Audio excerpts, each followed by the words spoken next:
Hello, everybody. We are back again with another Medical Myths episode, and this is actually a continuation of where we left off with Phoebe last time because we talked about the Enneagram and personality tests, and we went way too long last time, and we still did not cover everything that was going on. We learned that it is really messed up, and so we're going to jump back in for some more about the Enneagram. And so with me again, we have Phoebe J. Rose. Would you like to once again introduce yourself to the audience? Hello, audience. If you watched part one, you'll know who I am. If you didn't watch part one, go watch it. But make sure you watch this one as well. We'd like you to watch both. But if you haven't watched part one and you're watching this back and this is something you're watching live, go watch that one first and then come and watch this one because it will make no sense to you whatsoever if you haven't seen part one. But if you're watching this live and just like listening to myself and this dude here, then stick around. I am Phoebe J. Rose. I am the host of Transition Stories, which is an interview-based show where I interview non-cisgender people about gender and what it means. And if you are watching this live, Season 2 begins 1 week today, where I'll be interviewing Purple Rhymes with Orange. And then 2 weeks today, I have a very special guest, and I'll be fangirling hard because I'll be interviewing Villa Bianca. So I'm not fangirling about that one at all. I'm fangirling about both of those because Purple Rhymes with Orange is a friend of the community. Everyone go watch that after this because Purple is amazing. Purple has been supportive to all of us. So go show your support to Purple.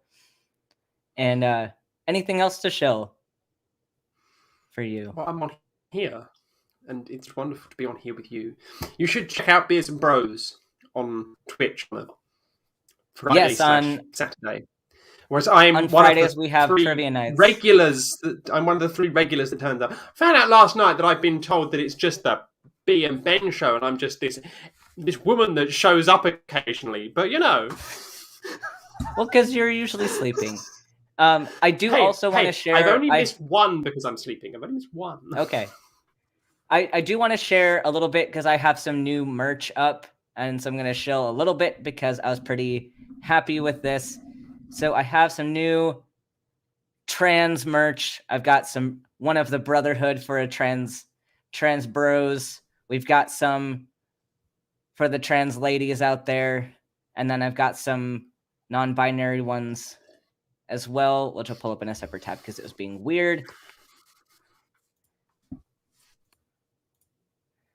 So here's all your new trans merch. So go get it because it'll be great. So there's my little shilling for that.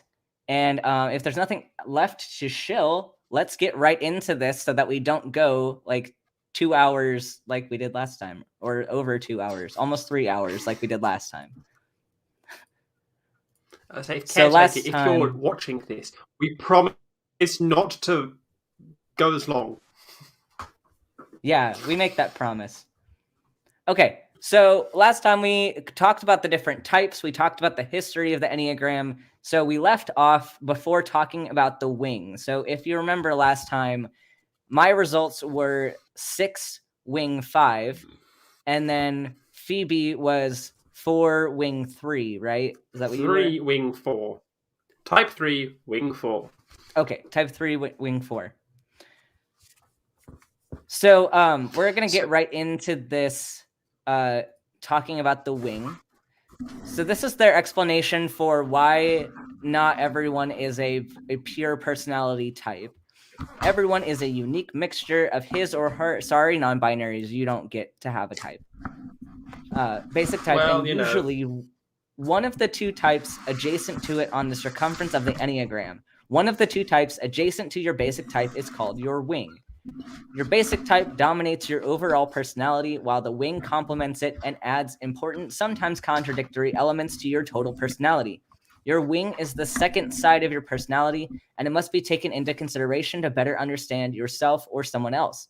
For example, if you are a personality type 9, you will likely have either a 1 wing or an 8 wing, and your personality as a whole can be best understood by considering the traits of 9, as they uniquely blend with the traits of either 1 or the 8.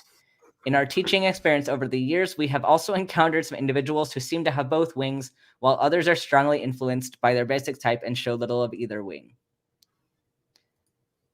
Any thoughts about that so far? So what they're doing is they're painting a picture. If you're a freak, if you're not a 918. So what they're saying is if you're not sitting next to the numbers that are next to you, you're a freak, in their opinion, because you're breaking the model. So if you're a 9, according to this, you should be a 1 or an 8. So theoretically, me, as a 3, I should be a 4 or a 5. Ben, what are you? You're roboting a little bit. I 6'4", missed aren't some of you? that. I'm a 6-wing 5. I shouldn't be roboting. I've got... Yeah, you're fine now. It was just one second that you were. Oh, now it's gone a little bit. I think there's kind of a lag today, worse so than usual. So appreciate everyone's patience.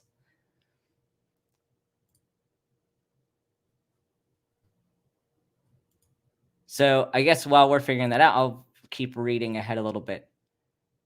There's disagreement among the various traditions of the Enneagram about whether individuals have 1 or 2 wings. Strictly speaking, everyone has 2 wings in the restricted sense that both types adjacent to your basic type are operative in your personality, since each person possesses all the potentials of all 9 types.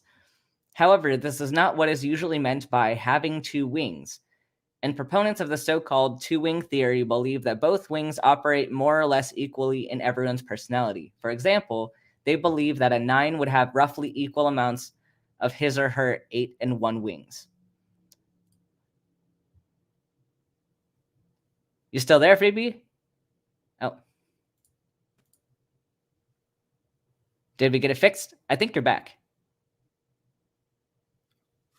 Bloody hope it's fixed. I've got a hotspot. I've got a cable in. This should not be happening. This means that it is not me. It's better. It is something on the internet itself. Yeah. It's okay. Phoebe and I are across the ocean from each other, so that explains why sometimes there are technical difficulties. But so I just read this next paragraph. I guess there are 2 schools of thought about, some people think that you have 2 wings and some people think that you only have 1 wing. I don't really care much about that unless you have any thoughts. No, unless I'm going to, fly away. I'm not really bothered by that one. Yeah, cool. Observation of people leads us to conclude that while the 2-wing theory applies to some individuals, most people have a dominant wing. In the vast majority of people, while the so-called second wing remains operative to some degree, the dominant wing is far more important. For example, 2s with 3 wings are noticeably different from 2s with 1 wings. While 2s with 3 wings have a 1 wing, it's not nearly as important as the 3 wing. It's therefore clearer to refer simply to a type's wing as opposed to its dominant wing, since the 2 terms represent the same concept. Well, there's quite a lot in there. Yeah. There's quite a lot in there. And it's basically saying, here's a lot of things we're going to throw at you that we're not going to explain yet. Yeah, and remember last time, a lot of these types were used as an excuse to tell people what their sins are. Yes, and it was an excuse to eliminate things like Islam and to bastardize Judaism and to say Christianity is the way forwards. So, yeah, everybody has, every type is what they're saying, just to lesser degrees. So everybody is at risk for these sins and things.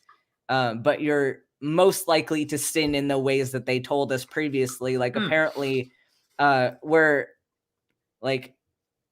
prone to have certain mental illnesses as well that they view to be sinful. I'm pretty sure they'd consider us as sinful just for existing. Just for existing, exactly. But this is just, it seems like a lot of weird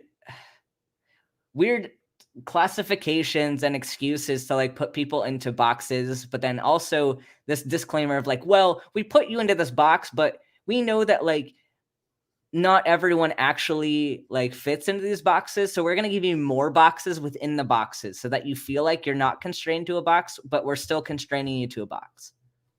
No thinking outside the box here. Thank you very much. So this just kind of seems like what they're trying to do with the wings. Like it's a little bit of a disclaimer for being put in a box. Yes, I'd like to very much read the last paragraph. It is, of course, necessary to identify your basic type before you can assess which wing you have. Besides indicating your basic type, the Rizzo-Hudson Enneagram type indicator may also indicate your wing. Even so, the best way to understand the influence of your wing is to read the full descriptions of your type and its wings in personality types.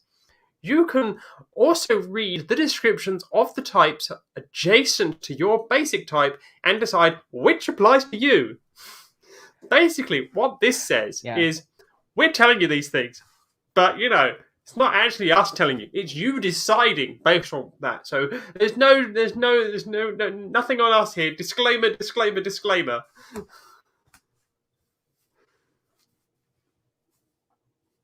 Yeah, there's a lot here, and I think getting into the next section is going to be interesting because so we covered last time the concept of the levels of development, and the lower of a level you are, I guess the healthier behaviors you have, and then the higher it gets, it adds on layers of maladaption, I guess, where it's like you become more prone to sin, more prone to engage in unhealthy behaviors. If you're not normative, it's then you anything fall not into a higher level of what development. Yeah. So let's look into this. This is what I'm really interested in covering today. So there's an internal structure within each personality type. That structure is the continuum of behaviors, attitudes, defenses, and motivations formed by the 9 levels of development which make up the personality type itself. This discovery and the working out of all the traits that comprise each type was originally made by Don Rizzo in 1977 and was further developed by Don with Russ Hudson in the 1990s. They are the only Enneagram teachers to include this important factor in their treatment of the Enneagram. The levels are an important contribution not only to the Enneagram, but to ego psychology, and the personality types of the Enneagram cannot be adequately explained without them. The levels account for differences between people of the same type, as well as how people change both for better or for worse. Thus, they can also help therapists and counselors pinpoint what is actually going on with clients and suggest solutions to the problems that they're having. So they're suggesting that counselors and psychologists. So basically, what they're saying here is that it is a form of treatment. It's a way to diagnose and treat people with mental health conditions. And we mean this in a medical sense of treatment, not as in like a film studies sense of like this is a treatment script or something. We mean this in actually like medical terms here. Yeah. So this is scary. The fact that they're suggesting that psychologists and counselors use this in their practice is really scary, especially seeing what we learned about how it's promoting religion and promoting hatred of certain religions. And this is dangerous. So Phoebe, as a social worker, what are the implications of using something like this in a clinical setting? The issue that I have with using this in a clinical social work setting is that it will colour your judgment. And it will not only colour your judgment, it will lead you to not think critically about what you're actually evaluating in front of you. Social work is all about the very soft skills. It's not about the very hard, here is a tablet, here is a knife. Let's go and fix this. I mean, here is a knife in surgery because Ben is on surgery rotation at the time of filming. But the issues that I have is that if this is relied upon when you're going into a certain setting with a certain type of vulnerable individual, it can reinforce certain stereotypes that you have without necessarily realizing it. But as a social worker, you should be aware of your own stereotypes and biases. But it can also mean that you're getting information from clinicians. So say you send somebody off for a course of therapy, you refer them, and then you get back a report, and they don't indicate to you that they have used this. They just say that they have done the tests and here's the summary. They can be misleading you unwittingly into having a picture that's not necessarily accurate of that person, because it promotes things which are only considered normative, and it doesn't consider things which are not normative to be acceptable. And that is the most dangerous thing that you can do with any kind of social work. Because in my level of social work, where I work at the moment, I work in gerontology at the moment, and that's the social work with older people and older adults. And you have to understand that what I would consider normative today, some of these individuals would not consider normative. So my views on race will be considerably different to some of my clients' views on race because of the stereotypes surrounding me being a younger person and this person being a considerably older person. And if this kind of test is done and it's skewed towards my level of normativeness, that person could be seen as mentally ill simply because they're not expressing things which are considered normative to myself. And they may have been brought up in a time when certain attitudes towards race were considerably different. And to them, that is, quote, normative. And what I'm bringing to the table is radical. But if I look at it, what they're bringing to the table is archaic. And this reinforces whatever the normativeness of the person conducting the test is what is pumped out at the end. As they say, garbage in, garbage out, which is what you're going to get with this. Yeah. So this should not be used clinically. Should not be done. It most certainly should not. And the other issue is that it's a promotion of religion. And you should never be promoting any form of religion in any form of clinical setting, whether that be a social work setting, whether that be a counselling setting, whether that be a doctor setting, a nursing setting. You should never promote any form of religion, because that is the one thing that is going to be the most divisive thing that you could ever promote. Yep, I agree entirely. Let's keep trudging through, I guess. The levels of development provide a framework for seeing how all of the different traits that comprise each type fit into a large whole. They are a way of conceptualizing the underlying skeletal structure of each type. Without the levels, the types can seem to be an arbitrary collection of unrelated traits with contradictory behaviors and attitudes often part of the picture. But by understanding the levels for each type, one can see how all of the traits are interrelated and how healthy traits can deteriorate into average traits and possibly into unhealthy ones. As pioneering consciousness philosopher Ken Wilber has noted, without the levels, the Enneagram is reduced to a horizontal set of 9 discrete categories. By including the levels, however, a vertical dimension is added that not only reflects the complexity of human nature, but goes far in explaining many different important elements within personality. There's a lot smuggled in here. I'm going to say just one more thing here. What is it with philosophers jumping in again? Why is it in clinical settings we keep seeing philosophers jumping in? This is a personal bugbear of mine that we keep seeing philosophers jumping in. Philosophers are not clinicians. Philosophers are not people who should be diagnosing anybody. Philosophers shouldn't have anything to do with this, and they should not be included in what is a clinical document for the explanation of its clinical evaluation and its clinical application. Philosophers should not be here, full stop. They should not. They really shouldn't. Yeah, I don't know why people love to include philosophers and kind of stuff like this, when philosophy is a very theoretical area of academics. They deal with hypotheticals, they deal with a lot of abstract things. It's not really an applied school of thought. It's not something that you're going to really apply to a real world setting a lot of the time, unless you're combining it with something else. If you combine it with something like psychology or whatever, sure, then you might have some more application. But like, you can't take a field that is like purely theoretical and start making decisions on it. Like, the whole point of philosophy is to deal with the hypothetical.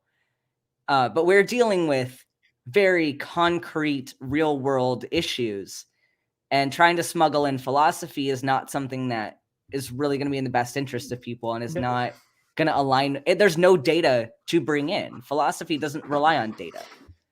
Philosophy does not rely on what science's foundations are, which is repeatable, reliable, replicatable, and reinforceable with that repeatable, reliable replicatableness.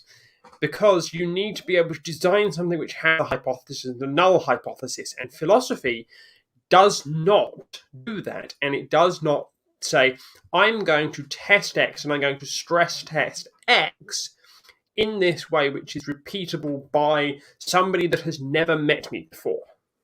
Which is what science, which is what medicine does. So medical trial, you will have things that are replicatable by somebody in Brazil when it's been done by somebody in Papua New Guinea and it's been done by somebody in Norway. Philosophy doesn't do that. Yep. So something else I do want to address here is, as we go on and talk about the levels of development, let's test this thing that they said here, that types can seem to be an arbitrary collection of unrelated traits, but understanding the levels, you can tell how they're all interrelated. So let's go on and look at like these types and see if they actually can convince us that they're not arbitrary groups of traits, because that's kind of what we saw, is that it seems like very arbitrary groupings. I think it's safe to say that Ben and I both consider ourselves to be skeptical people. So if you can provide us with evidence, and you can show us the evidence that is convincing and reliable, that can lead to a conclusion of this is potentially proof, then we're happy to have our minds changed, because as skeptics, we're not coming in here to simply say, ha ha ha ha. We actually want to understand the basis of this, and if it does turn out, hang on, there's evidence here, or there's evidence for this part of it, as a skeptic myself, I think this applies to you as well, Ben, that we're happy to have our minds changed. We're not fixed on train tracks here. Yeah. So you ready to keep going on? Yes. Further with the levels. A dynamic element is introduced that reflects the changing nature of the personality patterns themselves. You've probably noticed that people change constantly. Sometimes they're clearer, more free, grounded, emotionally available, while at other times they're more anxious, resistant, reactive, emotionally volatile, and less free. Understanding the levels makes it clear that when people change states within their personality, they're shifting within the spectrum of motivations, traits, and defenses that make up their personality type. Oh, goodness. I think that it is probably healthy if we take the rest of this and then we give ourselves a few minutes to just digest all this. Because I've scanned ahead. And chat, it gets better. Yeah, we'll read the next two paragraphs.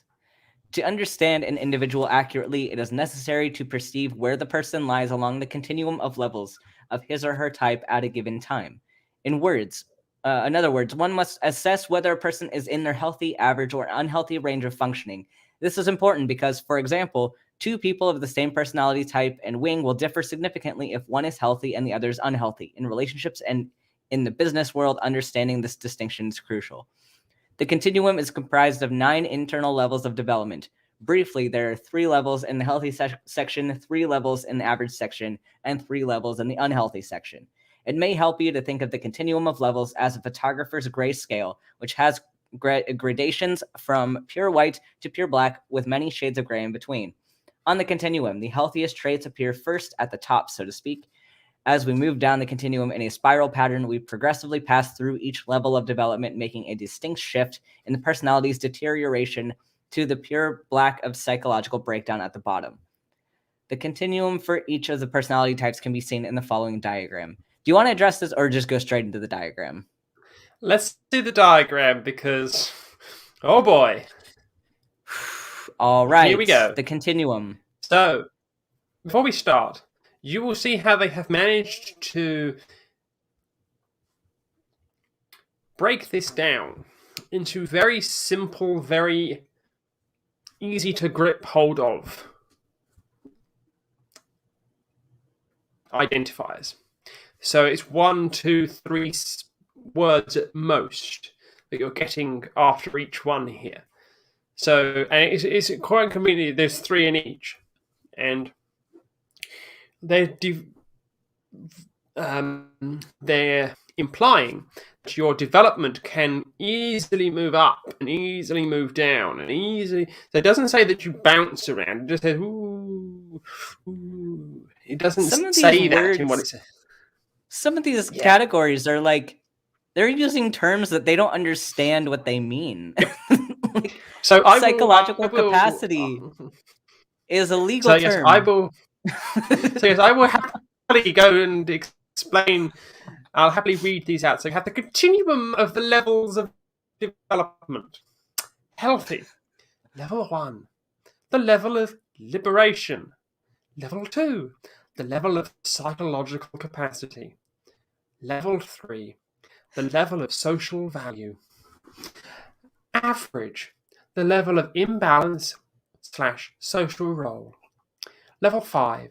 The level of interpersonal control. Level 6. The level of overcompensation. Unhealthy. Level 7. The level of violation. Level 8. The level of obsession and compulsion. Level 9. The level of pathological destructiveness. Like, I feel like the words that they chose they're trying to sound cool with the words that they chose, but my goodness, they picked some words. Some of these have legal connotations that should not be applied to this context. Namely, like I already mentioned, psychological capacity is a legal term. It's something legally used to make decisions for somebody. And so is obsession and compulsion.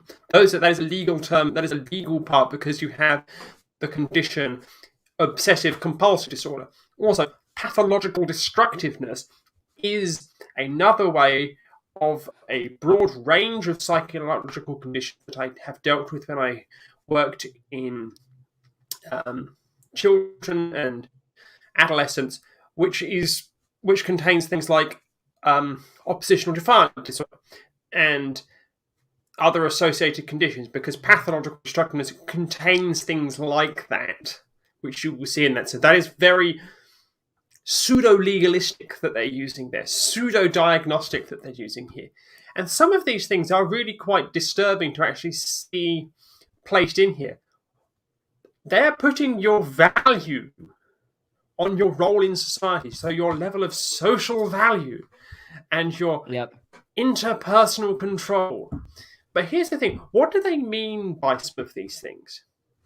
What does overcompensation mean? What does violation mean? What does... See, and something here too, like with the psychological capacity thing, like it's funny that they pick that to be a level 2, like it's in the healthy range. When we know that if you don't have capacity, like in a legal sense, like that is like it's not something that even just any doctor or any professional can determine. Like psychological capacity to understand what's going on legally is something like you have to be specifically trained to make those determinations for people. You can't just be some random doctor and decide capacity. You have to be trained specifically to be able to make that call for somebody and determine if they can proceed with a trial or like proceed with anything legal.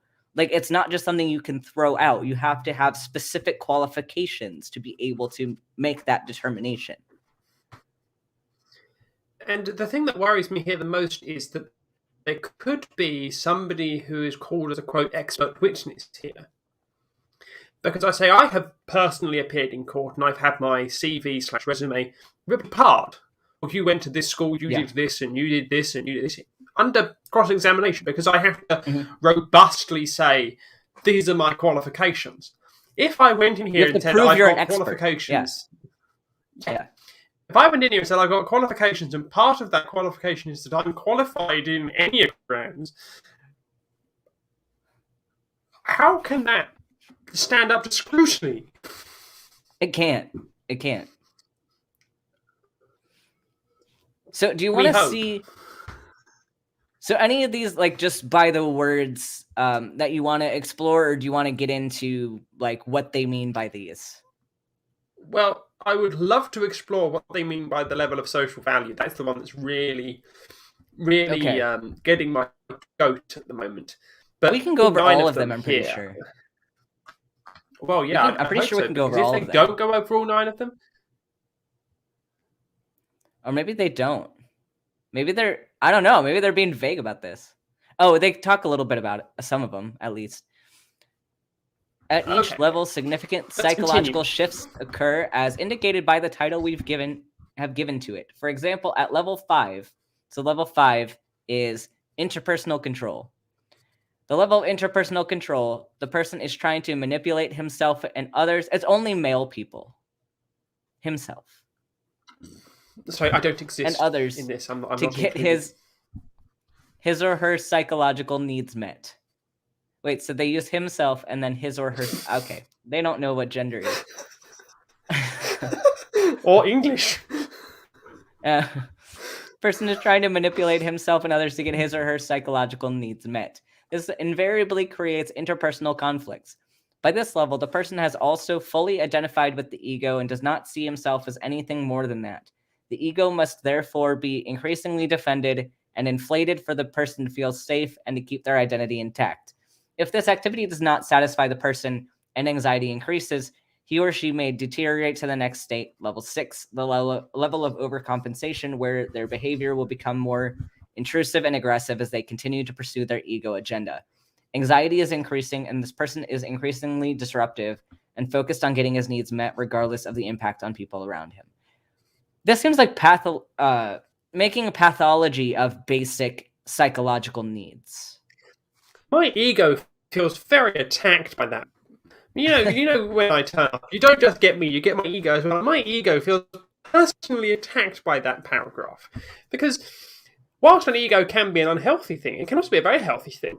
Because if you are aware of that you have an ego, we all have an ego, and if you're aware of that ego and you know what the needs and desires of your ego are, as well as the needs and desires of the other portions of who you are, it can be very, very powerful for you, because it's a way of understanding who you are, rather than being seen by what they're claiming here is everybody who's egotistical is an arsehole.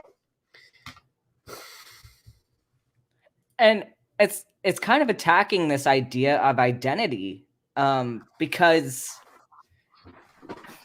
they're saying here that basically if you have anxiety because you're not confident in your identity, or you have to overcompensate for your identity, then you're approaching unhealthy levels. But for people who have a generalized anxiety disorder, it's not that simple of just be more confident in yourself, or like just stop being so anxious about your identity. Like it's an actual it's something that they can't control. You can't control aspects of your identity. You can't control how your brain thinks about your identity. That's not something that makes you a better or worse person. That's just something that, like, sure, if you have some insecurities with your identity or who you are, like, of course, it's something to talk about with your therapist or somebody to help you work through that.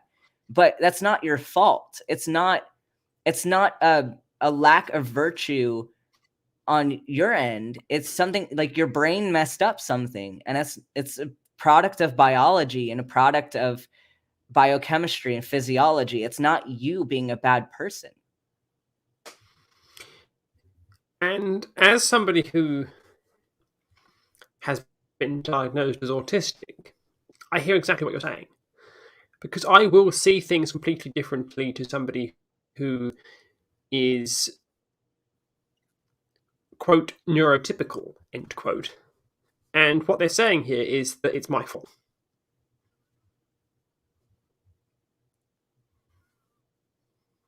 Yeah. It's rough. It's rough that they do this. And you can tell that they're trying to make you feel bad for not fitting their definition of normal. Yeah. So, let's see what else they say about this. One of the most profound ways of understanding the levels is a measure of our capacity to be present. Oof. The more we move down the levels, the more identified we are with our ego and its increasingly negative and restrictive patterns. Our personality becomes more defensive, reactive, and automatic, and we consequently have less and less real freedom and less real consciousness. As we move down the levels, we become caught in more compulsive, destructive actions, which are ultimately self-defeating. Yikes. By contrast, this sounds like victim blaming. Health. Yeah. So, and here's where it gets better. So, by contrast, the movement towards health up the levels is simultaneous with being more present and awake in our minds, hearts, and bodies. As we become more present, we become less fixated in the defensive structures of our personality and more attuned and open to ourselves and our environment. We see our personality objectively in action rather than falling asleep. To our automatic personality patterns, there is therefore the possibility of not doing our personality and of gaining some real distance from the negative consequences of getting caught in it. That's not victim blaming. I don't know what is. What is happening here? When we discussed this as like an abstract thing, we thought this would be like 30 minutes, maybe an hour. We're now at 3 hours doing this. Yeah, this is a lot. And I thought going into talking about the Enneagram is going to be more of like, well, this isn't like, there's no evidence for this in the science. Like, it's just kind of arbitrary.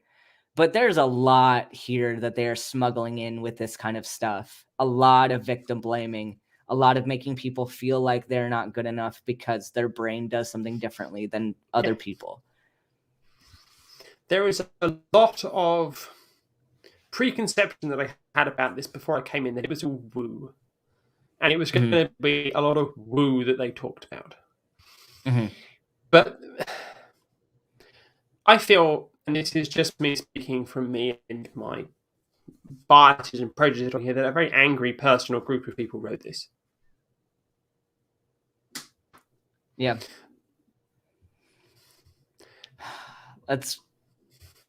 You want to read the next section? Power through. As we become more present, we see our personality traits more objectively, and the levels become a continuous guide to self-observation. A map that we can use to chart where we are in our psycho-spiritual development at any given time. As we move up the levels, we discover that we are freer and less driven by compulsive, unconscious drives, and therefore able to act more effectively in all areas of our lives, including our relationships. When we are less identified with our personality, we find that we respond as needed to whatever life presents, actualizing the positive potentials in all 9 types, bringing real peace, creativity, strength, joy, compassion, and other positive qualities to whatever we are doing. For more, see our nonsense books. So what they're saying is, so they lump you into these categories, and they're like, you are this category, but we don't want you to go farther into your unique category. We want you to abandon your unique category as much as possible and be just like everybody else. Because the more different you are, the worse you are. So we've given you these categories to put you in so that we can tell you that your personality is bad. That's what they did. They created a problem that didn't exist. Yeah. We're not just going to tell you that your personality is bad. We're going to tell you whatever personality you have is bad. Yeah. But we wouldn't have this problem if they didn't have these personalities to put us in the first place. Like, they literally created a problem that wasn't there. It's great. So, I mean, this is propaganda that like religions use all the time. Like, they create problems that weren't there. It's like how religion will say, yeah, follow our religion because we'll save you from the stuff that our religion tells you is going to happen to you. Like, they created a problem and then they gave you a solution to the problem. So I've been doing a lot of research into Jehovah's Witnesses recently. And there are a lot of parallels here between the Jehovah's Witness religion, and there are two elements that I'm going to focus on. One is the constant indoctrination that Armageddon is around the corner, and that only those that have been saved are going to go to heaven. And the second one is, if you don't follow this, we're going to instruct those that are still in the religion to have nothing to do with you at all. The process of shunning, which I can see kernels of both of those in this. And that's really disturbing to see. Yeah. Yeah, this is dangerous. So with that, we're going to talk more about this weird satanic circle that they have, that they say it's not a summoning circle, but it's a summoning circle. It clearly is. Anton LaVey would be proud of this. Yeah, we're going to talk about it. So we're talking about the directions of integration, growth, and disintegration, stress. So like how we move up and down the levels of development. As we have seen with the levels of development, the 9 personality types of the Enneagram are not static categories. They reflect our change over time. Further, the sequence of the types and arrangement of the inner lines of the symbol are not arbitrary. They love to like tell us how not arbitrary it is. You know, like it's making me think it's more arbitrary that I've seen. The inner lines of the Enneagram connect the types in a sequence that denotes what type each type will do under different conditions. There are 2 lines connected to each type, and they connect with 2 other types. One line connects with a type that represents how a person of the first type behaves when they're moving toward health and growth. This is called the direction of integration or growth. The other line goes to another type that represents how the person is likely to act out if they are under increased stress and pressure, when they feel they are not in control of the situation. This second line is called the direction of stress or disintegration. In other words, different situations will evoke different kinds of responses from your personality. You will respond or adapt in different directions as indicated by the lines of the Enneagram from your basic type. Again, we will see the flexibility and dynamism of the Enneagram. Wait, hold on. So we're not supposed to go deeper into our part of the circle, but also if we go to another part of the circle, we're also bad. So what do they want from us? What are we supposed to do? Well, we're supposed to go in the direction of growth, I guess, but so they basically want to control. Yeah. They want to control where we're going with our personality. But yeah, it feels very much like the post 9/11 George Bush era news propaganda you used to have that was accurately summarized as telling a dog to sit down and roll over at the same time. Because those are two distinctly contradictory things that you can't actually get around doing. And so they're saying there's arbitrary natures that don't exist. And then they're saying there's flexibilities. And then they're saying that you're in these boxes. And then you're saying that you're moving down in a linear fashion and moving up in a linear fashion. And it's just a hot mess.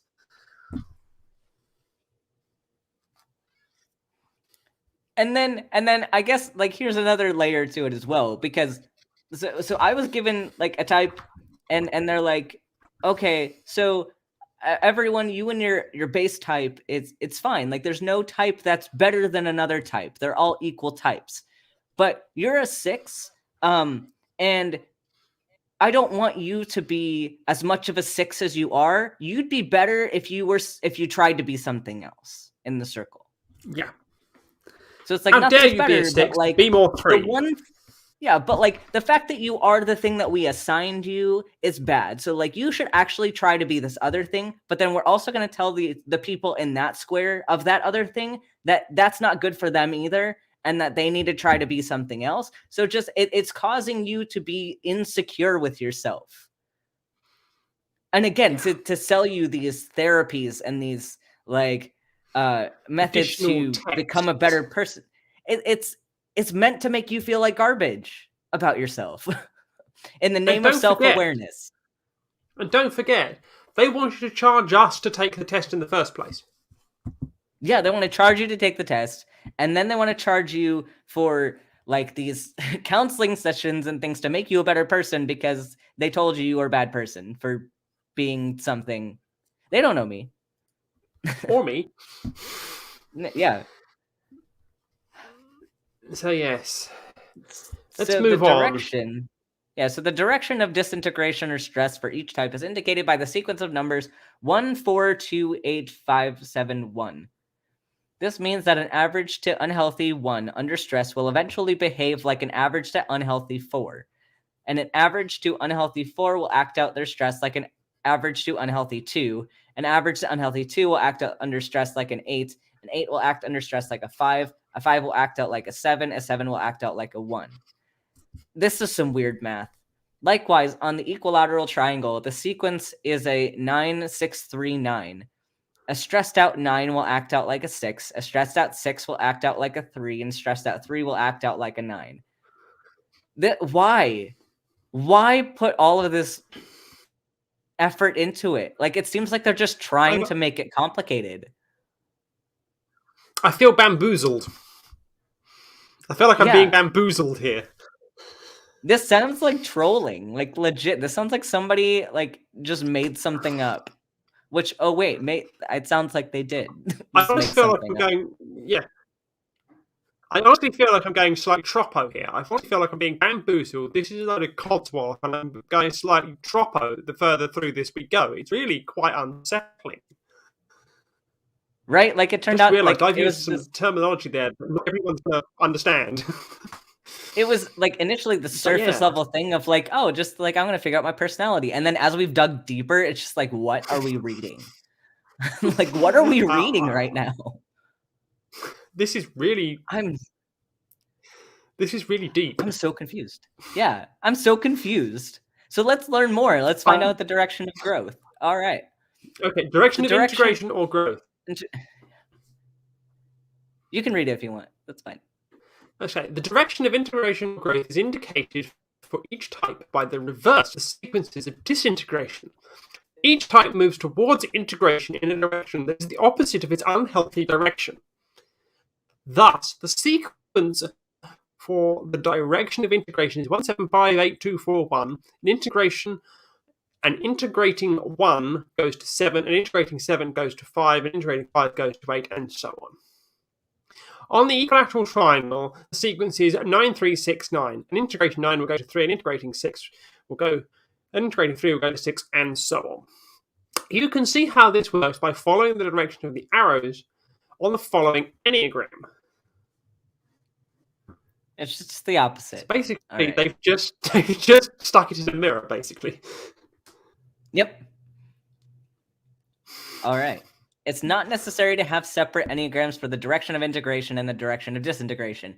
Both directions can be shown on one Enneagram by eliminating the arrows and following and connecting the proper points with the plain lines. I'm not going to do this. I'm not going to try this. I don't care. This is a lot. No matter which personality type you are, the types in both your direction of integration or growth and your direction of disintegration or stress are important influences. To obtain a complete picture of yourself or of somebody else, you must take into consideration your basic type and wing, as well as the two types in the directions of integration and disintegration. The factors represented by those four types blend into your total personality and provide the framework for understanding the influences operating in you. For example, no one is simply a personality type 2. A 2 has either a 1 wing or a 3 wing, and the 2's direction of disintegration 8 and its direction of integration 4 also play important parts in his or her overall personality. Ultimately, the goal is for each of us to move around the Enneagram, integrating what each type symbolizes and acquiring the healthy potentials of all the types. The ideal is to become balanced, fully functioning person who can draw on the power, or from the Latin virtue, of each as needed. Each of the types of the Enneagram symbolizes different important aspects of what we need to achieve this end. The personality type we begin life with is therefore less important ultimately than how well or badly we use our type as the beginning point for our self-development and self-realization. This all sounds like word salad.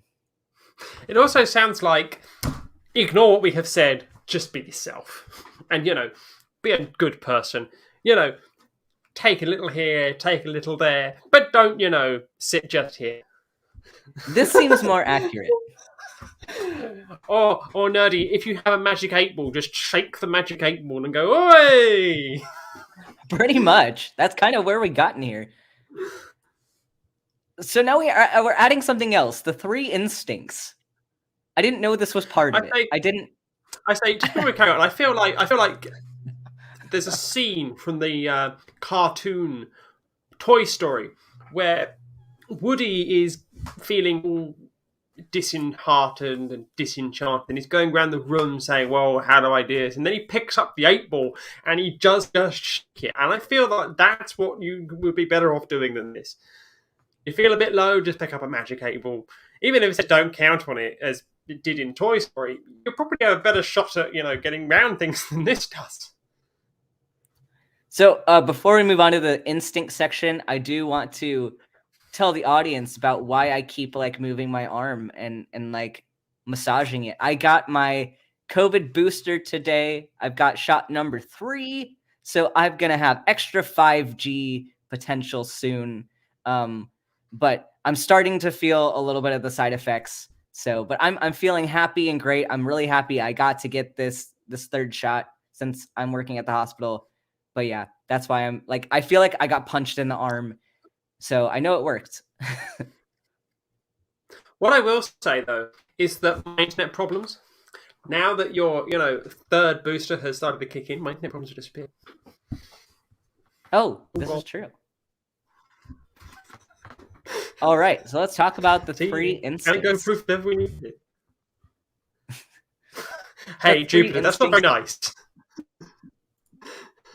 Get someone to punch my other arm. Phoebe would if she was here next to me. I know she would. Well, of course, the 3 instincts. Yeah.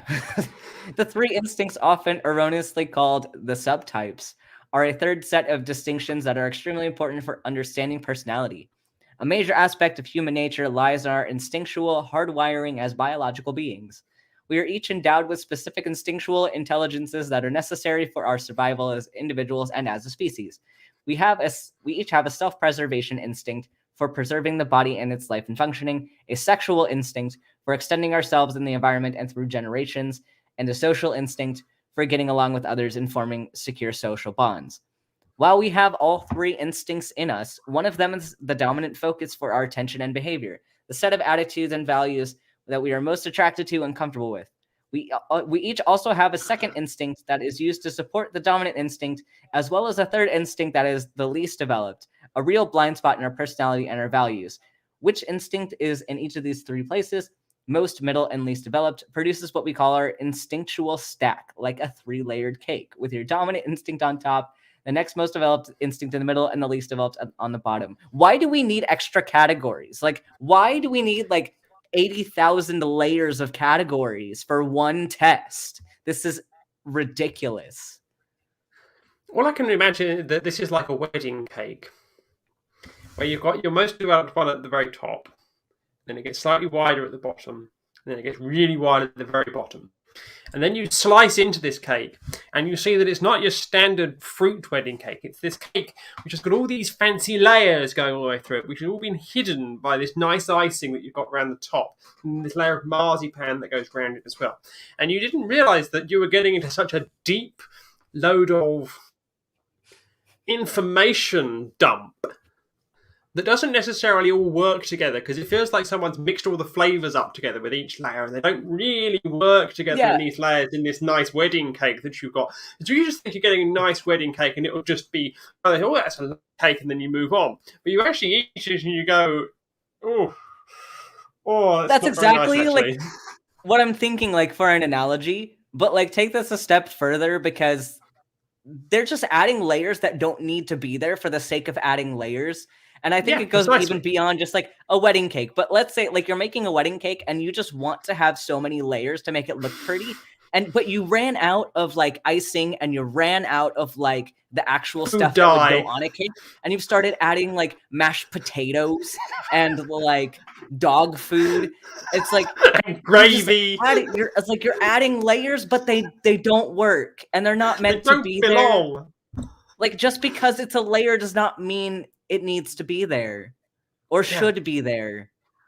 So I look at this and I see that you've got you've got a couple of bits which actually make sense, which are your actual standard wedding cake. But then you've got these other layers which really don't make sense because you've got this nice layer at the top which is your standard, nicely iced wedding cake with people getting married on the top. And then in the middle you've just got a row of cupcakes.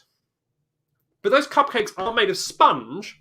Those cupcakes are made of beetroot with onion on top. And then below that, you've got another fairly large layer, but then you cut into it and you look at it sideways and you go, what the? Because they've tried to do, say, like a rainbow layered cake, but they've run out of icing and then they've, like, they put, like a layer of blueberries in there and then they put, like, a layer of, like, onion in the top because, those are, yellowy. There's your yellow layer, it's like a layer of onions and you can just about get away with it. And then the layer below that, they've just got like a roast dinner. It's like it doesn't work. None of this works together or makes sense. It's just weird. I don't get it. I don't get why they needed to do this. All right, so let's keep reading this. The rest of the section. All sitting. Then instead of sitting on a table, it's just sitting on the back of like a dog or something, all ready to fall over. Yeah, let's keep reading this section and then we'll talk about it. These instinctual drives profoundly influence our personalities, and at the same time, our personalities largely determine how each person prioritizes these instinctual needs. Thus, while every human being has all three of these instincts operating on him or her, our personality causes us to be more concerned with one of these instincts than the other two. We call this instinct our dominant instinct. This tends to be our first priority, the area of life we attend to first. But when we are more caught up in the defenses of our personality, further down the levels of development, our personality most interferes with our dominant instinct. Further, our Enneagram type flavors the way in which we approach our dominant instinctual need. Combining our Enneagram type with our dominant instinct yields a much more specific portrait of the workings of our personality. When we apply these distinctions of the three instincts to the 9 Enneagram types, they create 27 unique combinations of type and dominant instincts that account for differences and variability within the types. We call these combinations the instinctual variants. So now we have another layer of variance. The Enneagram Institute offers an online test. So they're using this to sell us another test that we probably also have to pay $12 27 for. Combinations as well. 14 it was 14. The Instinctual Variance Questionnaire for helping people determine not only their dominant instinct, but their instinctual stack. Yeah, so they want you to buy another test, which we're not going to do. So well, we're definitely not going to pay for it. I can tell you that much. We're not going to pay for it. Okay, I feel like we don't need to read the bottom part about typing yourself and others. So we'll go through these instincts really quick, and then I do want to shift over to what they say about misidentification of your type, because they say that like they have these disclaimers for what happens like if people misidentify their type, and it's a long thing. So we'll kind of briefly read the instincts. The self-preservation. Would you like to take self-preservation or sexual? Which one would you take? I'm gonna let you take sexual. You're more well equipped for that one. Ooh. I'll definitely take the sexual one then. I know you will. The self-preservation instinct. People who have this as their dominant instinct are preoccupied with the safety, comfort, health, energy, and well-being of the physical body. In a word, they're concerned with having enough resources to meet life's demands. Identification with the body is a fundamental focus for all humans, and we need our body to function well in order to be alive and active in this world. Most people in contemporary cultures have not faced life or death survival in the strictest sense. Thus, self-preservation types tend to be concerned with food, money, housing, medical matters, and physical comfort. Moreover, those primarily focused on self-preservation by extension are usually interested in maintaining these resources for others as well. Their focus of attention naturally goes towards things related to these areas, such as clothes, temperature, shopping, decorating, and the like, particularly if they're not satisfied in these areas or have a feeling of deficiency due to their childhoods. Self-pres types tend to be more grounded, practical, serious, and introverted than the two other instinctual types. They might have active social lives and satisfying intimate relationship, but if they feel like their self-preservation needs are not being met, still tend to not be happy or at ease. In their primary relationships, these people are nesters. They tend to seek domestic tranquility and security with a stable, reliable partner. This sounds like okay, everybody needs security. Everyone needs to feel safe. Everyone needs to feel like they have stability. This is like Maslow's hierarchy of needs. It's the bottom, like the base of the pyramid. Everybody needs that. Of course you have instincts for self-preservation, because if you didn't, you'd be dead. Yeah. I mean, I've had periods I haven't had a home. And I have bounced around places saying, can I just sleep in an armchair? And having people turn around and say no. Where I've been to when I've been to charities and they say, we're full. And to turn around and say that was somehow a deficiency in me, going around and begging the society that I live in for somewhere that was safe, for somewhere that was warm, for somewhere that was dry, is ridiculous. I mean, I live in a coastal town, and I and a few other people, a couple of nights, we just stayed under the pier itself because A, we were out of the way of everybody else, B, we were out of the wind, C, it wasn't as cold as it was outside, and D, it provided some protection from the rain. And that's all we cared about. At that moment, that's all we cared about. And to turn around and say that my want to get out of that situation is somehow a deficiency, and to look for a stability in a place which is dry, which is four walls and a roof, is such a myopic, such a privileged position to speak from. It is so detached from the realities of the real world. It seems like it's coming, like, I mean, we knew this from the other things that we've said in the last video about this, but the people who wrote this and the people that they're targeting come from a very privileged standpoint. Like, this reeks of privilege. Like, that they can even say that that's a choice or like some instinct that tells you need to go shopping. Like, this is all privilege. And I'm not saying that I am incredibly privileged. I have not been in a situation where I've needed to be concerned about where to live or like having enough funds like for medical care. Like, I haven't dealt with that. So I understand that I can't really speak on that, but there are plenty of people that I know, like you've just mentioned, and plenty of people in the chat right now who've gone through things, who don't have that privilege. And especially coming from the LGBT community, where many people are being kicked out of their homes, are getting death threats. Like, having safety and security is not like, and wanting those things is not a weakness. There are people, many people that we know who don't have the luxury of forgetting about, like, not paying attention to their surroundings and their living situation. It's like, it's a luxury to be able to just not worry about it. Yeah. And I have known that the only place I could get a shower at one point in my life was to hope that the seafront changing facilities were open, where people coming off the beach would go in and have a wash, and I would have to hope that that was open and hope somebody had left something behind in there to wash with. So to turn around and say some of these things, it is incredibly distasteful, to say the very least, and outright offensive in other cases. Yeah. But yes, let's move on. That got really heavy really quickly. Let's move on Sexual, to sex. aka attraction instinct.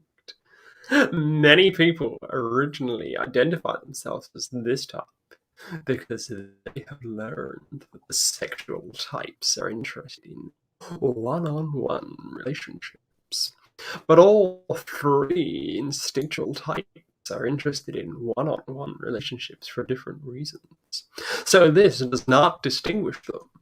The key elements in sexual types is an intense drive for stimulation and consent, and constant awareness of the chemistry between themselves and others.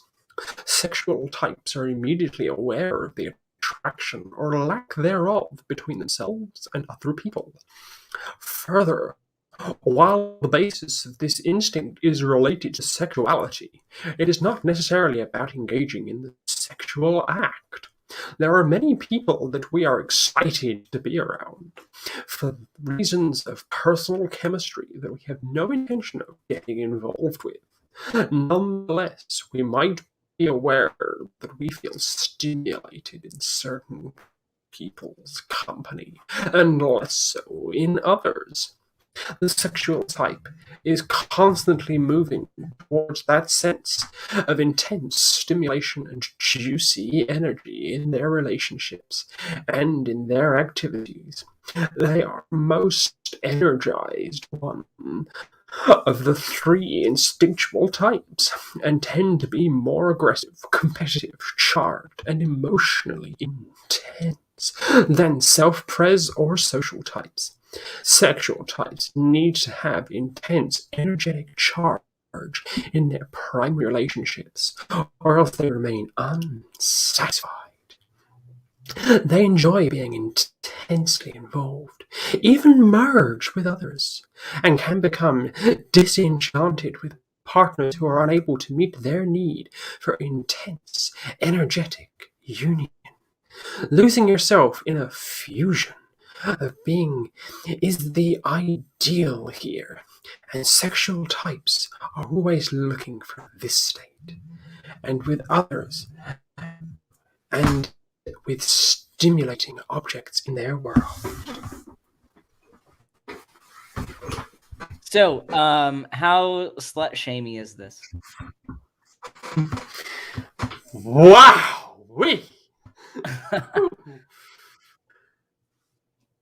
Can't say much more about that. Here's a compliment for you, though.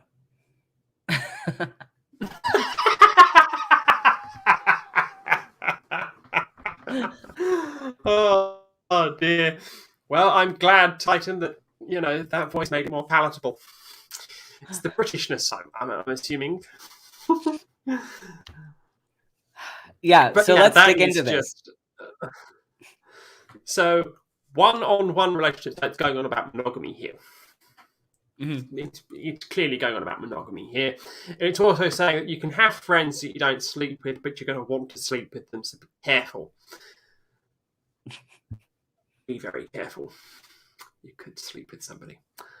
And before anyone ships Ben and I, there's been flirting on that already, so you can stop that already and you can just go and watch previous streams that we've both been on, which is a completely different thing. Yep. And before anyone asks, yes, my fiancée is aware that I flirt with Ben, and she goes, yeah, it's nice for you. But yeah, this is just absurd. This is just absurd. Absolutely absurd. From letter 1 to the last bit of grammar in it. It is basically saying sex. Sex. Sex is all some people think about. And don't you dare be one of them, because sex will take over and nothing will stand in its way. And that's bad. Yep. Yeah, it was like I was sure this is gonna be very slut shaming. Especially All right. in that voice, as the Titan said. Yeah, we're making it worse. Okay, social, aka the adaptive instinct. I mean, there's not much to say about the sexual thing except that it's like really shamey of people who like sex. Yeah. I mean, what else is new? Reminds me of the song, I like it, I love it, and I want some more of it. I like it, I love it, I want some more of it. All right, so the social, aka the adaptive instinct, which is funny because apparently social and sexual like are not the same thing to them. I would argue they're very similar. Even though it sounded the same. Like I mean, social, and you have to be social with someone generally. I mean, not always. You don't always have to be social with someone before you have sex with them, but generally that's how it goes. Generally, you at least introduce yourself to the person. But I don't know. Unless, of course, you're paying for sex as a service. Yeah, that's why I said almost. Almost always. Yeah. But just as many people tend to misidentify themselves as sexual types because they want one-on-one relationships, many people fail to recognize themselves as social types because they get the false idea that this means always being involved in groups, meetings, or parties.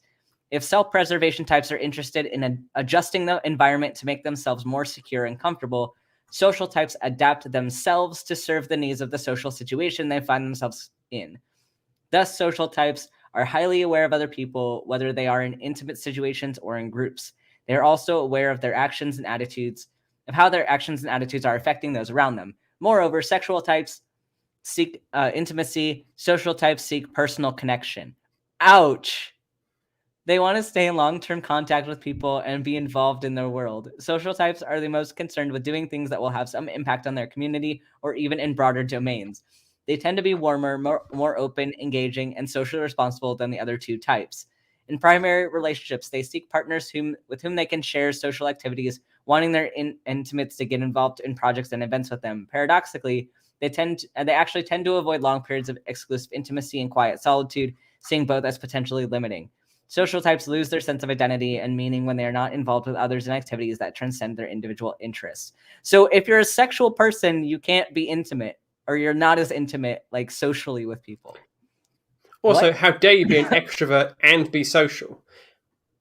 How dare you be an extrovert and also want time to yourself and want to be in a long-lasting, meaningful relationship? How dare you? How very dare you? So you're gonna have problems. According to them, you're gonna have problems if you're too social with people, but then you're also gonna have problems if you just want to have sex all the time. So which is it? Do you want my relationships to be casual, or do you want them to be intense? Or do I want to have very intense one-night stands? Right? And or do I want to have lots of friends with benefits?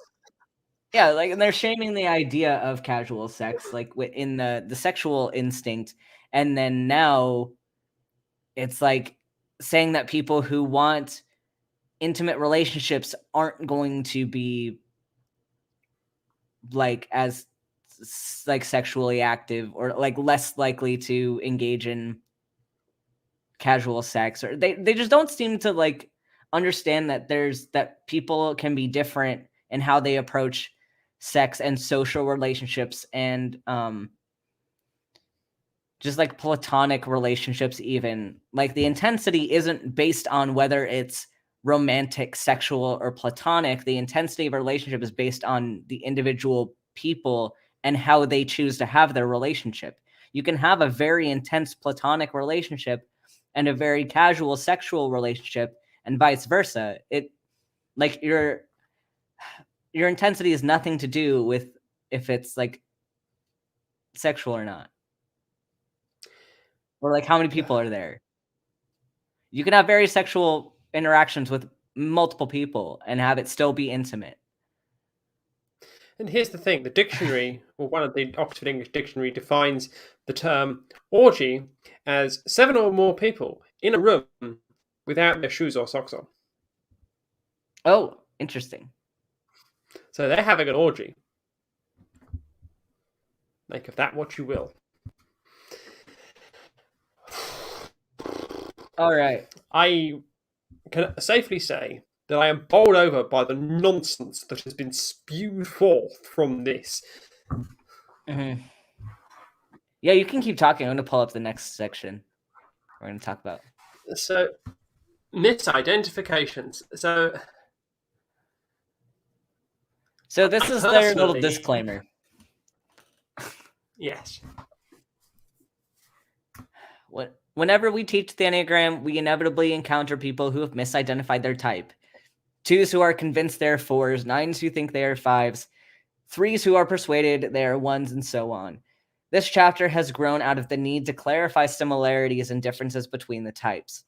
It's time to be more precise about both the similarities and differences so that people will be able to understand them more clearly and so that teaching about them will be more accurate.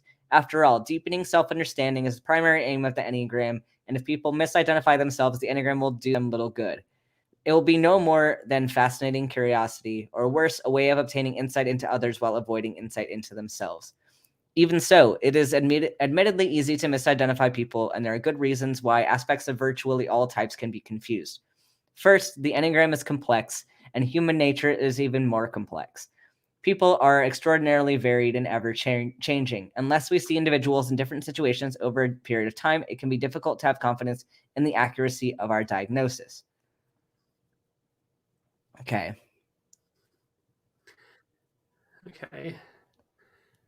Secondly, it is inherently difficult to identify others, since we must infer that they're Start that one again. Secondly, it is inherently difficult to identify others since we must infer their type based on less complete information about them. In fact, determining personality types accurately is something of an art in itself, although it is actually a skill that anyone can become proficient in, given time and practice. And paying money to this class. Yeah. Moreover, the fact that some people misidentify themselves with others is to be expected, at least at the present time, considering the state of the art of the Enneagram. There are different interpretations in circulation, some containing significant contradictions, as well as misinterpretations of traits from type to type. This is why it's essential to think critically and independently. I will comment now because I read forwards and I couldn't just leave that hanging without after the first one. So many contradictions. Remember, it's all nonsense unless we tell you so, and think critically and independently unless we dislike it. Pretty much. And just word salad. Just like, you know what I think that they're doing here? Like, with all of these weird, like, wedding cake with mashed potato layers and crap. Like, so they're trying to make it seem so confusing. As a level. Yeah, they're making this so confusing so that you have to listen to them about what they say about it. So you're too confused to understand what's going on so that you have to defer to their opinion on it. That's what I think is going on here. Absolutely. So, yes. Yeah. Third, since the Enneagram can accommodate more than 400... Oh, but do you want to read it or do you want me to read it? Well, you started. This one is good for you. But by the time you finish reading this, you'll just go, huh? Okay. Since the Enneagram can accommodate more than 486 variations of the types, it is inevitable that some of them will be similar. For example, 6s at level 6, the authoritarian rebel, can resemble 8s at level 6, the confrontational adversary, in that both are belligerent and authoritarian, although in noticeably different ways, as we will see in this chapter. I knew you'd react like that when you finished reading it. Okay, yeah. So you're a type 4. So let's look at this one for you. Type 3, wing For 4. oh, I'm a I type keep thinking 3. you're a 4. I don't know. It's all nonsense, so it doesn't really matter. Well, yes, you're right. Well, just half yours. You're a 6, I'm a 3. Okay, yes. Fourth types are easily confused when they are thought of as narrow entities. As if 9s, for example, are always peaceful and serene.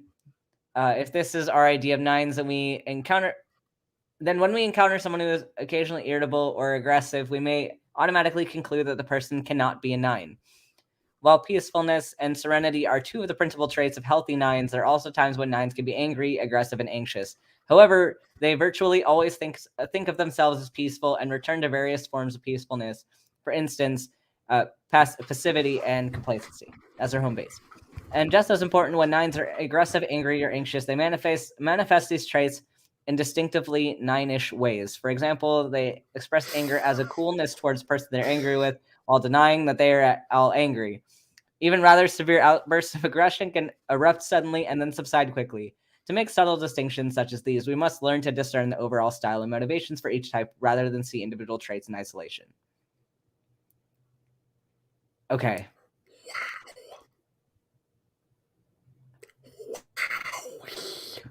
That's projection. If ever I've said it, that's projection. Yeah. Whoever wrote this is projecting. Quite theoretically, they are projecting. I've had somebody in my life that was really cool towards me. They didn't say they were angry, but I know they were angry towards me. So I'm going to write about it in a really passive-aggressive and really projection-y way.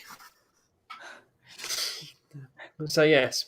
Fifth, other variations can colour our impression of a person's type. The wing, for instance, can significantly affect the person's behaviour. Similarly, the instinctual variant can powerfully affect the way the person expresses her type. Feminine there. If the person has been under the influence of stress for a period of time, they may strongly believe and even feel like the type in their direction of disintegration.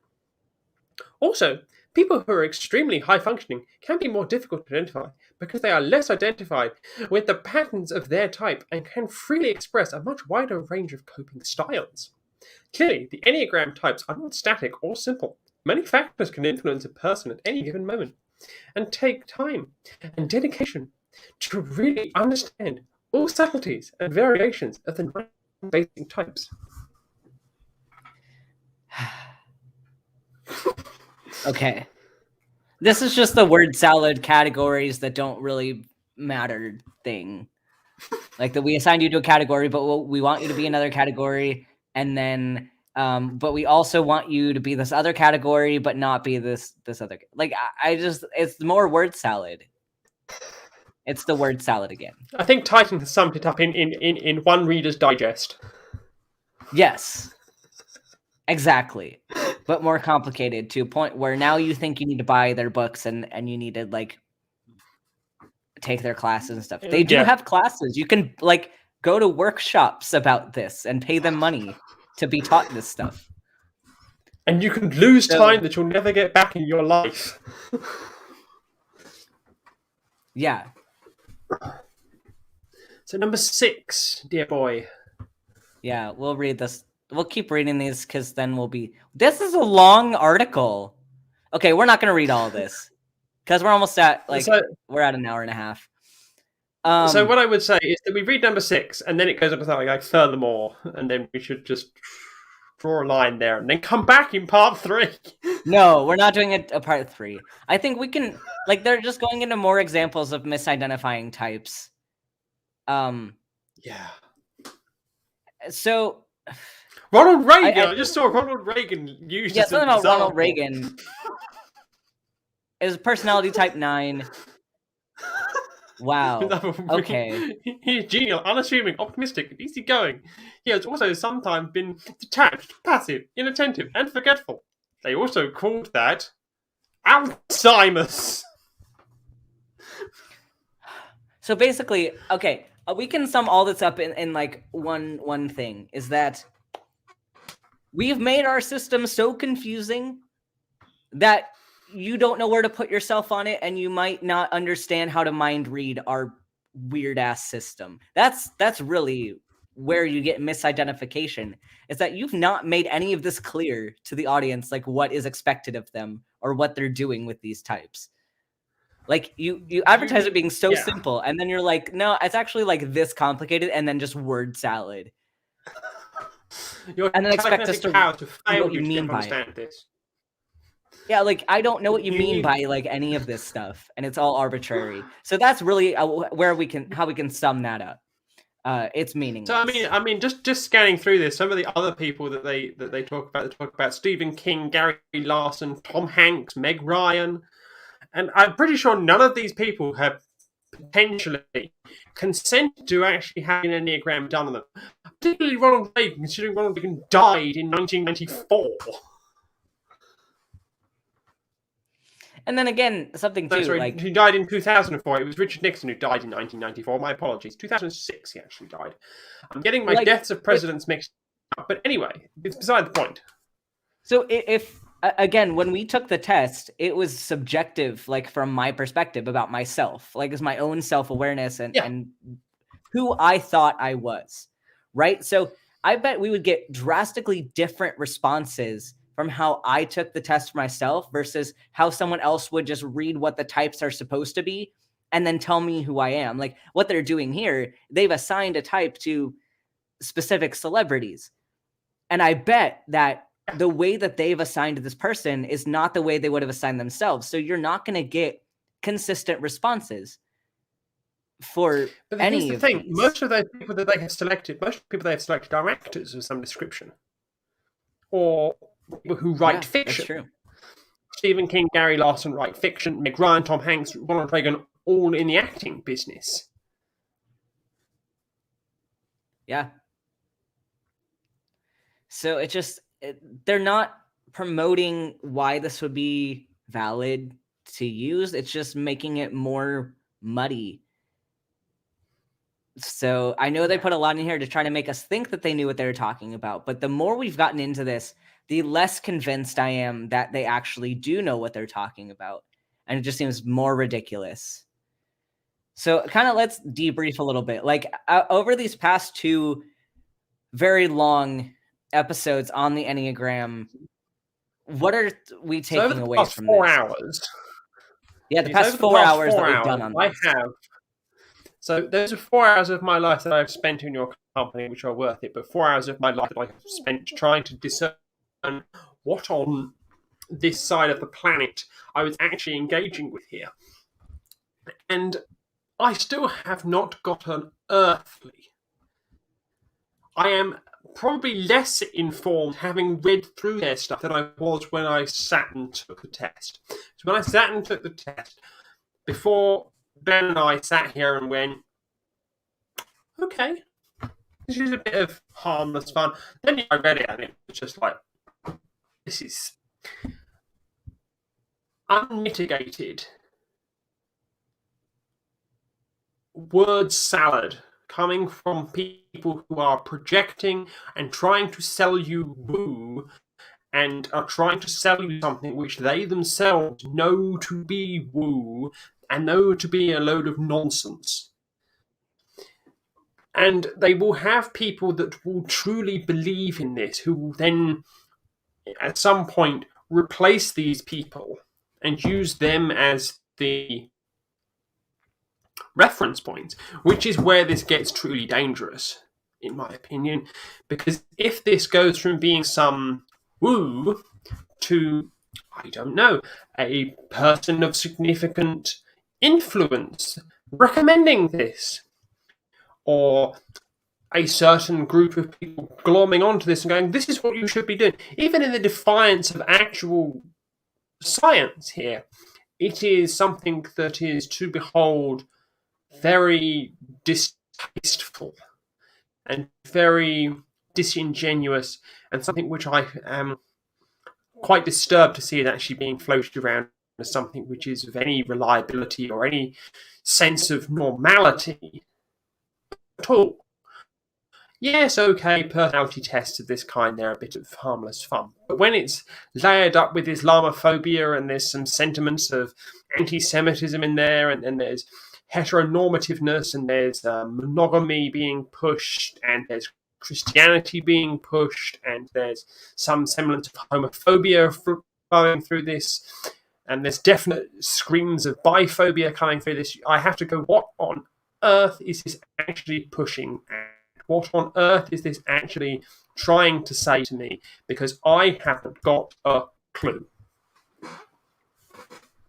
Yeah, that's kind of what I'm thinking as well. And so do you think people should be using these sources? No. People should be using these sources only as an example of how dangerous and how far from the actual tree some of these things have fallen. And that's me being very polite about it. All right, so that sounds like a good place to start wrapping up. I hope you all enjoyed all of this. Once again, let's have Phoebe shill her stuff. When is your next stream taking place? So I'll be interviewing Purple Rhymes with Orange, 6 p.m. UK time, which is 1 p.m. Central time. This is not the normal time in the UK because we change our clocks tonight, and the Americans don't change their clocks until next Sunday. So there's this strange time period where the East Coast of America is just 4 hours behind, and Ben will be an hour left behind. I can't remember which side of the street Arizona is sitting on at the moment, whether it's the 7 or the 8. We're going to be on Mountain Time soon. Well, I mean, technically we're still on Mountain Time, but we're going to be on actual Mountain Time and not pretend Pacific Time. But yes, I will be interviewing Purple Rhymes with Orange on the 6th at 6 UK, which is 1 Central, and then on the 13th at 7 UK, which is 1 Central, I will be interviewing Villa Bianca, and I have one guest booked for now until Christmas.